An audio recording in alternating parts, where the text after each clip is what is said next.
Hello, I'm Reverend Dr. Israel Christlery, the senior pastor of Shepherd Baptist Church, Obanikoro, Lagos, Nigeria, the CEO of Oasis of Faith Intercontinental Limited, that is a private Christian pilgrimage company, and the president of Christian Tourism Practitioners Association of Nigeria, CTPAN.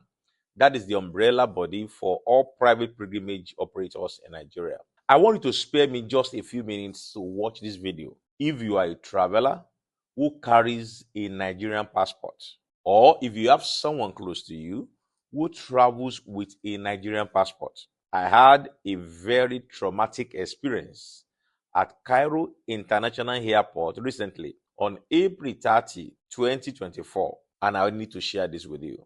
I left Lagos for Amman through Egypt Airlines with a group of 28 pilgrims, and we had a stopover for 4 hours in Cairo before we boarded the second leg from Cairo to Amman. I took all my pilgrims to our connecting gate, H2, around 9 p.m. And having said to 26 of them there, myself and another woman who were on the trip, who are flying business class, left for the business class lounge. We were in that lounge until 1 hour before our next flight. When I told her to let us go back to the gate, since I saw the notification that the gate of our connecting flight was open. When we arrived, I saw the pilgrims seated and not going through the gate security checks. I asked them why, and they replied that they tried to, but were asked to go back and sit down and allow others to go through the check first. I then went to the counter and asked a young man I saw there if they were not attending to Amman passengers yet.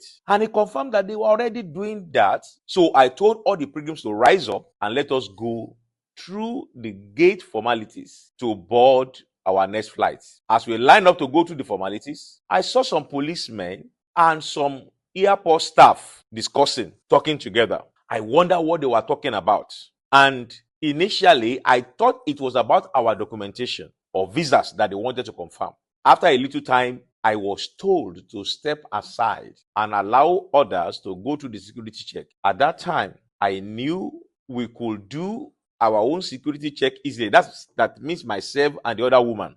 So I told her to wait for me while others can go through their security check. Some policemen then asked me to follow them to their office. At this time, I still assumed it had to do with our documentation. So I brought all the documents relating to our trip and asked the woman to wait until I returned to the gate. They then took me to the office of the head of the police of the airport, and 3 police officers entered with me while about 12 others were outside looking at us through the door, which was left open. Then the chief police officer asked me if I knew what offense I had committed. I wondered what the offense was and replied I had not committed any offense. Then they brought a man in as an interpreter who told me in English language that a lady had just accused me of sexual assault and the punishment was jail and I should be ready to go to jail. My first comments were, who,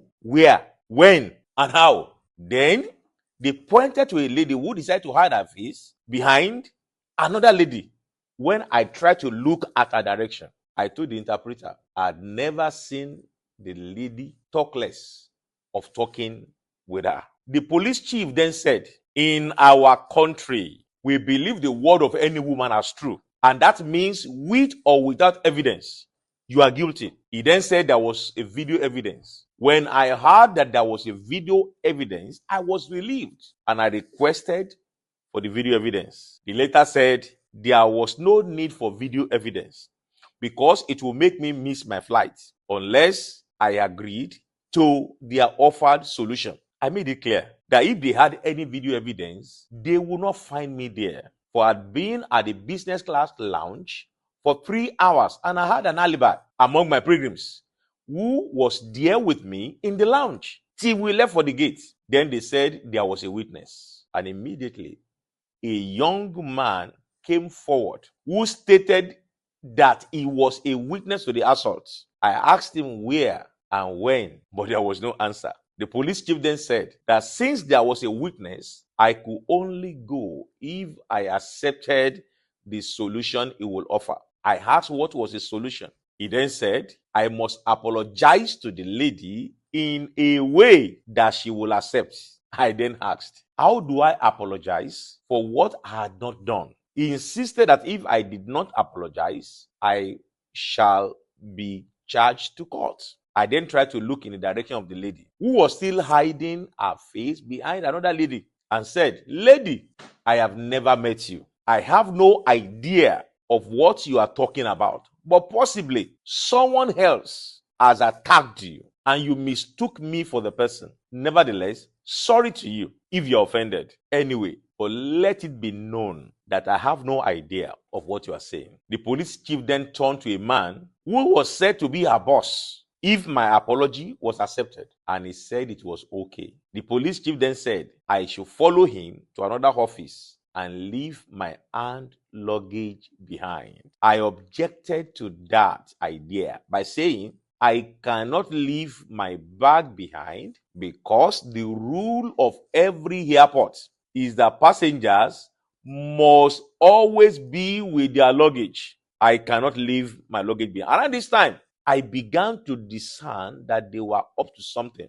They were trying to look for every means to set me up. When we got to the other office, I was asked to wait outside. When the police chief and other officers entered, at this time, I told myself that if these people succeeded, there was no way to free myself. I was totally isolated from my pilgrims, who were supposed to be boarding the next flight. And I could not understand their conversation, which they were making in Arabic. I then picked up my phone, pressed the record button, and kept the phone back in my pocket. At least that will be my only evidence in the future. After a while, I was invited into the office and I was asked to come and sign a document they had prepared in Arabic. I refused to sign because I told them I did not know what they had written. That would be stupid of me as an educated person. They said if I did not sign, I will go to jail.